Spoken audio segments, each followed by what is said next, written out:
L'échange que vous allez entendre est un entretien épistémique. Il s'agit d'une conversation asymétrique dans laquelle on s'intéresse à notre interlocuteur en lui posant des questions. Au travers de celle-ci, nous cherchons à comprendre les raisons qui motivent son avis. L'objectif principal de cette forme de conversation est de passer un moment agréable et mutuellement enrichissant. Bonjour déjà à tous. Oui, désolé si je suis intervenu comme ça, c'est que je dois partir en fait dans 20 minutes. Donc c'est pour ça que je m'assurais de pouvoir passer maintenant. Ouais, y a pas de souci. Salut à toi, salut à toi. Salut à tous. Alors, je tiens juste à préciser. Alors, étant autiste Asperger, il y a peut-être des subtilités qui peuvent m'échapper et je risque peut-être de pas comment dire, de sortir du périmètre de ce live. Alors, faut pas hésiter à me le dire si ça correspond pas et même à me faire descendre, ça ne vexera absolument pas. Ouais. Voilà. Alors, ne t'inquiète pas, si la discussion dérive, ce sera mon rôle que de la remettre sur ses rails, ou ce sera mon rôle que de la laisser dériver parce que c'est intéressant. Et il est très très peu probable qu'on te fasse descendre parce que à moins que tu te mettes à nous insulter ouvertement, en général ça se passe très bien, donc il n'y a aucun souci. T'inquiète pas, tout va très bien se passer. Et voilà. Donc je t'écoute. Quelle est ton affirmation sur le sujet? Je suis à toi. Merci. J'étais déjà passé d'ailleurs avec toi sur un de tes lives pour un sujet qui ressemblait un peu à ça. Oh, tout à fait possible. Alors, en fait, déjà, j'aurais besoin de savoir ce que vous définissez par art, par science ancestrale, et éventuellement par charlatanisme, même si charlatanisme, bon, ça va, je pense qu'on a on a la même définition. Alors, en fait, dans le principe de nos échanges, c'est pas, en fait, notre façon de procéder, c'est qu'on prend les définitions des gens qui viennent discuter. Ok. Donc, en fait, l'idée, c'est que, notamment dans le cadre des entretiens épistémiques, on s'est rendu compte que prendre les définitions des gens permettait de ne pas de discuter de la même chose. Et donc, on n'impose pas, nous, nos définitions à nous. On prend la définition de la personne qui vient s'exprimer. Donc, en l'occurrence, ici, ce sera toi. Donc, si tu as des définitions pour cela, je les accepte avec plaisir et on discutera à partir de ça. Très bien, d'accord. Bon, je m'en doutais, mais je voulais m'en assurer. Alors, déjà, art divinatoire, moi, c'est pas dans dans ma pensée. Art, ça fait référence un peu à artisanat dans une certaine mesure. Donc, pour moi, art divinatoire, ça me parle pas, quoi. Voilà, je pense que notre mot serait plus adapté, mais après, je comprends le principe derrière divinatoire. Science, comment dire? Alors attends, je vais plutôt commencer par astrologie, contient le terme logie, de la même manière que sociologie ou même théologie. Logie, pour moi, ça fait référence au logos, à la logique et bon, du coup, à une forme de raisonnement, donc à quelque chose qui peut ressembler à une science pour moi, voire même une science au final. Par contre, je suis pas en train de prétendre que la méthode scientifique est appliquée. La méthode scientifique, pour moi, c'est une démonstration. Et c'est différent de ce qu'on peut appeler une preuve. C'est-à-dire que si on prend le cas de croyants, je veux dire dans une religion, voilà, qui s'inscrivent dans le cadre d'une religion, ils vont souvent parler de preuves. J'en retrouve des preuves dans la Bible, dans le Coran. En fait, lorsqu'ils emploient ce terme, je vois souvent des scientifiques s'offusquer et dire mais preuve de quoi, très souvent s'énerver même parce que ça leur paraît choquant vu que ça n'est pas tiré d'une méthode scientifique, c'est juste en fait une lecture et une croyance. Bon, partant de ce que je viens d'expliquer sur le terme théologie, qui finalement me paraît pouvoir être appelé une science, même si c'est une pseudo-science ou voilà, dans la vulgarisation, il y a une forme de logique appliquée, donc preuve ne me paraît pas spécialement choquant. Par contre, démonstration scientifique, oui, c'est pas du tout la même chose. Je prétends pas que ça s'inscrive dans ce. D'accord. Voilà, Donc si je comprends bien, là, dans tout ce que toi tu entends derrière la terminologie du sujet, on va dire, euh, il y a des aspects qui te font, on va dire, avoir des définitions, des conceptions qui s'écartent légèrement du sens commun, habituel, peut-être, on va dire. Euh, en dehors du fait que, bon, voilà, pour toi, tu n'aurais pas choisi le terme d'art divinatoire pour des raisons que tu n'as pas explorées là, mais tu parles plutôt de, voilà, de la question de l'astrologie, tout ça, où tu évoques l'idée que, bon, il y a une logique là-dedans. Euh, il peut y avoir des démonstrations ou des formes de preuves dans ce que toi tu appelles des preuves, mais pour toi, c'est pas des preuves de type scientifique, c'est ça, si je comprends bien? Absolument. Bon, même pour moi, ce n'est pas des preuves, hein, mais je comprends lorsque ils Mhm. appellent ça des preuves. D'accord, d'accord, d'accord. Et donc, toi, ta position par rapport à tout ça, si tu devais la résumer en une phrase, ça serait quoi? Oula, en une phrase. En une phrase, je vais pas y arriver. Euh, Disons que tu te retrouves dans l'ascenseur euh, avec, je ne sais pas, une personne à qui tu dois rapidement donner ton avis sur l'astrologie, etc., sur ce que ça vaut, voilà. Euh, et voilà, tu as le temps de l'ascenseur donc quelques secondes pour lui expliquer. Tu lui expliquerais comment? Tu lui expliquerais comment ton point de vue? L'astrologie, je n'y crois pas. Je n'ai pas de preuve que ça ne fonctionne absolument pas. Mhm. Euh, Franchement, s'il s'agit de le faire en une phrase, je peux pas faire mieux que ça. Euh, D'accord, d'accord. Mais c'est bien en fait. Ça, on va partir de ça en fait. On va partir de ça. J'ai volontairement un petit peu contraint les choses. Toutes mes excuses pour Ah non, ça. non, tu fais bien, Euh, c'est justement pour pouvoir avoir un truc qui soit assez concis bien pour qu'on sûr. puisse explorer un petit peu dessus. Donc en fait, pour toi, si je comprends bien, en fait, quand tu as voilà sous cette contrainte un peu particulière et peut-être désagréable que je t'ai imposée, du coup, tu as tout de suite dit voilà, moi j'y crois pas parce que il n'y a pas de preuve, c'est ça? Alors non, j'ai dit, je n'y crois pas. Je n'ai pas de preuve que ça ne fonctionne D'accord. pas. Voilà. J'ai pas de preuve que ça ne fonctionne pas. Ok. Par contre, lorsque je dis que je n'y crois pas, ça inclut le fait que je n'ai aucune preuve que ça existe, ni aucune démonstration scientifique, ni aucune étude qui me prouve que ça existe, hein, bien sûr. D'accord. D'accord. Donc ça veut dire que si je comprends bien, tu n'y crois pas malgré l'absence de preuve que ça marche et l'absence de preuve que ça marche pas, c'est ça?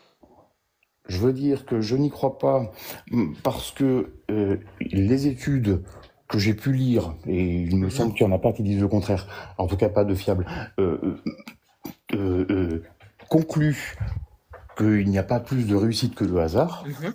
Cependant, je D'accord. garde une réserve quant à l'affirmation que ça Ok. ne fonctionne pas.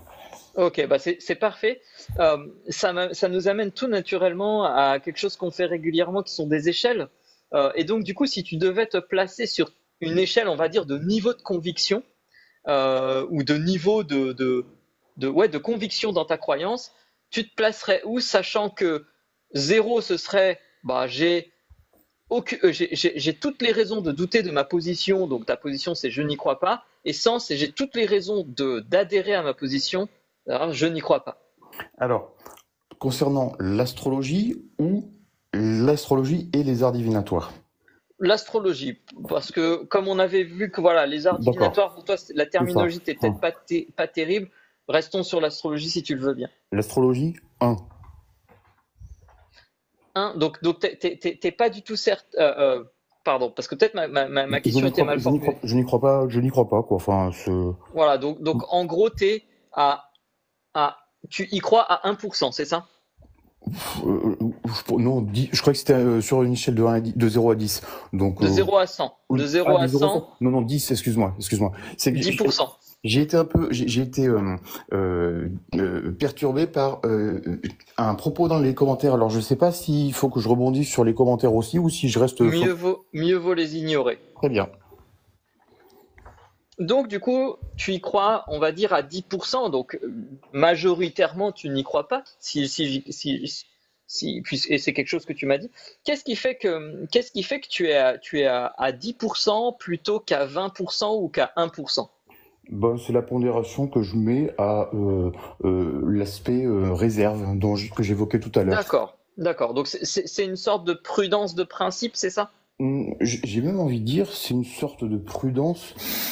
Écoute, excuse-moi, j'ai envie d'employer le mot scientifique, dans le sens où, bah, on connaît pas tout, Hmm. on a déjà, comment dire, euh, euh, prouvé, enfin, démontré qu'on avait fait des erreurs sur certaines choses, tu sais, scientifiquement, voilà, enfin, on en découvre tous les jours, donc, bon, pourquoi pas, quoi. Hmm.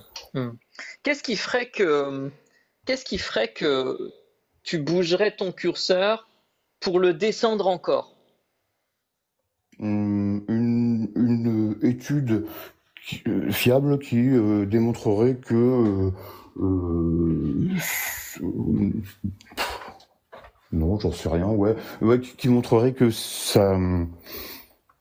Bah ouais, mais ça pourrait pas exister. Attends, je réfléchis en même temps, excuse-moi, hein. Mhm. Mais prends ton temps pour réfléchir, il n'y a pas de souci. J'allais dire une démarche logique, euh, pseudo-scientifique ou scientifique, fiable, qui me démontre encore plus que maintenant que bah non, ça ne fonctionne pas. D'accord, d'accord. Donc, est-ce que ce serait une accumulation supplémentaire de nouvelles études ou est-ce qu'il faudrait quelque chose de plus? Alors, ce serait oui, de nouvelles études, oui, mais s'appuyant sur d'autres expérimentations, expériences ou observations.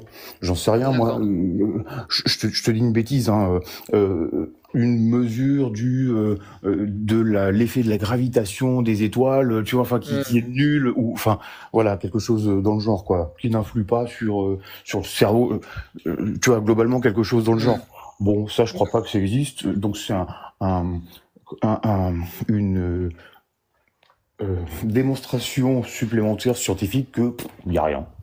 D'accord, d'accord. Et qu'est-ce qui ferait que au contraire, tu progresserais sur cette échelle, c'est-à-dire ça te ferait passer, je sais pas, de 10 à 20, 30 ou 40%. Une étude scientifique qui tendrait à montrer l'inverse, bien sûr, Mhm. ou alors, pourquoi pas, moi-même expérimenter euh, le comment Hmm. dire, tu vois une personne qui tomberait dans le juste et qui me surprendrait quoi. Ah, intéressant, Hein. intéressant. Donc ça veut dire que si toi tu faisais l'expérience déroutante de quelqu'un qui trouve quelque chose à ton propos, basé par exemple sur l'astrologie, Pas alors forcément à qu'il n'est mon pas propos. censé le trouver, ça tendrait à te convaincre un petit peu, c'est ça? Pas forcément à mon propos, ça peut être sur autre chose, mais Mhm. oui, c'est une observation où du coup, ben, on se remet forcément en question, on trouve ça surprenant, Hmm. tu vois. D'accord, De la même d'accord. manière que, alors je vais dériver, mais je vais pas partir là-dessus, hein, mais j'ai fait une EMI. Donc Mhm. forcément, bon bah j'ai vu des choses soit issues d'une hallucination, soit quelque chose, tu vois, de d'autre. Hmm. Euh, Hmm. Tu vois ce que je veux dire? Donc ça a une tendance à me faire poser des questions. Hmm. Plus D'accord, scientifiques. d'accord, Voilà. Je vais pas plus loin. d'accord. Je vais pas plus loin. Je n'y arrive pas plus. T'inquiète pas. Oui, non, non, mais il y a aucun souci. Si je comprends bien, en fait, ce qui fait que tu te dis, j'ai l'impression de comprendre que ce qui fait que tu te dis que une expérience personnelle pourrait te faire bouger légèrement ton curseur dans le sens d'y croire un petit peu, c'est le fait que, comme tu as déjà eu des expériences personnelles particulières comme des EMI, etc., par expérience, tu te rends compte que ça peut te faire bouger ton curseur et le faire monter un petit peu, c'est ça? Bah, moi, j'avais l'impression que tout le monde fonctionnait de cette manière-là. Mhm. C'est-à-dire que Ouais, ouais. moi, il me semble, hein, enfin, je sais pas. Oui, à vrai dire, je ne sais pas, mais c'est intéressant que tu en parles, toi, de ton côté. Euh, et du coup, me vient une question, et ce sera probablement une des dernières de notre échange, parce que ça fait déjà un quart d'heure qu'on discute. Euh, imaginons que demain viennent deux éléments. Le premier, c'est des études qui vont dont les résultats vont dans le sens de peut-être qu'en fait il y a un effet qu'on associe à l'astrologie, qu'on peut mesurer, etc. Et de l'autre côté, tu fais l'expérience personnelle de rencontrer quelqu'un qui est astrologue, etc., et qui est capable de faire une très bonne prédiction, que ce soit à ton propos ou à propos de quelqu'un. Lequel de ces deux éléments te fera le plus bouger ton curseur de croyance? Alors, je peux pas répondre en une phrase. Je vais te dire les deux, mais davantage le premier, davantage la démonstration scientifique. D'accord. Je vais garder beaucoup plus de doutes et de réserves sur l'aspect observationnel, tu vois, voilà. D'accord. Donc, si je comprends bien, en fait, tu sais que l'expérience personnelle peut te faire bouger ton curseur de conviction, si je peux dire, mais pas autant qu'une étude de type scientifique, c'est ça? Je dirais que ça fait pas forcément bouger mon curseur de conviction, mais ça peut augmenter mes doutes, si tu veux, ou ma prudence ou ma réserve, tu vois. D'accord. Ok. Eh bien, écoute, ça fait un quart d'heure qu'on échange. Merci d'être monté. C'était fort agréable. Merci à toi. Je vais passer la parole à mes différents collègues qui sont sur le panel. Peut-être qu'ils ont des questions à emporter. Donc, c'est des questions pour lesquelles on ne demande pas de répondre immédiatement, mais sur lesquelles on se propose de réfléchir un peu chacun de son côté à la suite du live plus tard.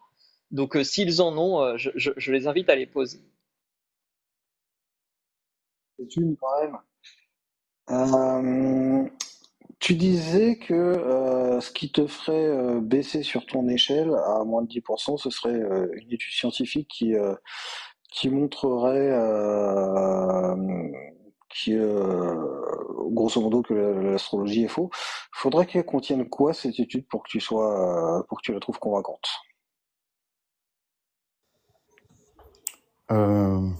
J'en sais rien. Enfin, je pensais avoir répondu en fait à ça en donnant l'exemple. Je sais pas comment répondre mieux que ce que j'ai fait tout à l'heure. Tu peux préciser peut-être ce que t'attends?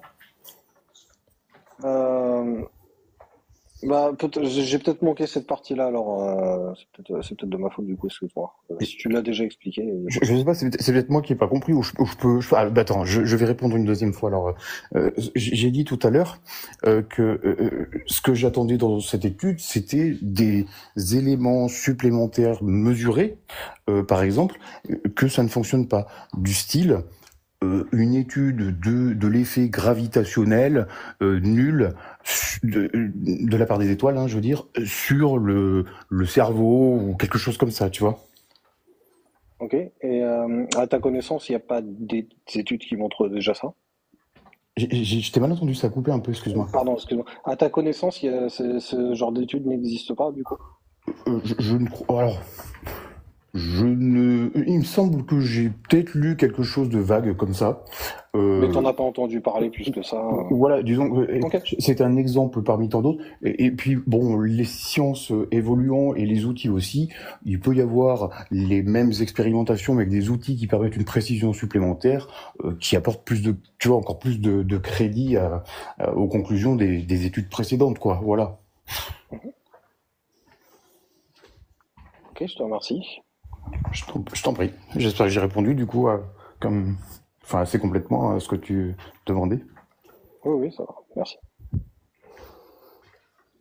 Régis, moi j'ai pas de question. Si Régis t'as une question. Non, j'en ai pas spécialement.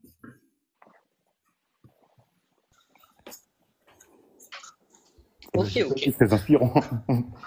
On n'a pas toujours. C'est vrai qu'on n'a pas toujours. Des fois, on a plein de questions à emporter, puis des fois, on n'en a pas. Donc, c'est comme ça.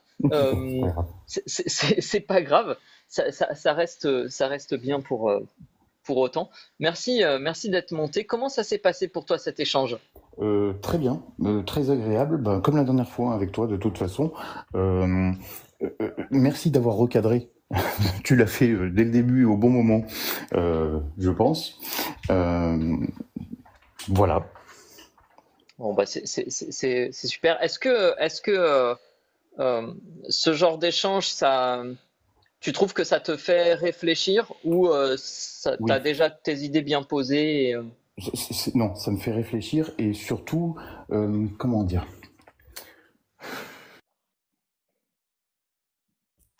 peut-être Ah, qu'il a eu un appel. c'est un appel d'outre-tombe. Oh, pardon, j'ai eu une notification de batterie faible, c'est pour ça. Oui, ça me fait réfléchir. Ça m'aide aussi à mieux comprendre certaines choses peut-être en les formulant, tu vois. Le fait que tu me recadres aussi, tu sais que tu périmètres, ça me permet, tu vois, de progresser moi-même quant à, tu vois, ma communication, j'ai envie de dire. Enfin, oui, oui, ça m'apporte beaucoup de choses aussi. Ouais. Ok, bah super. Bah, écoute, merci. C'est vrai que bah, on recadre, mais c'est le jeu de l'entretien épistémique et on est tous comme ça. On a tous tendance à forcément explorer nous-mêmes nos propres idées au fur et à mesure qu'elles viennent. Donc, il n'y a pas de, y a rien de particulier à ce niveau-là. Merci en tout cas d'être venu. C'était super. Et puis, bah, tu es le bienvenu. Je t'invite à redescendre si tu le souhaites. Et tu es le bienvenu sur nos lives. Si le sujet t'intéresse, n'hésite pas à redemander à monter pour refaire des entretiens avec nous. Eh ben, merci beaucoup et tout le plaisir sera pour moi. À bientôt.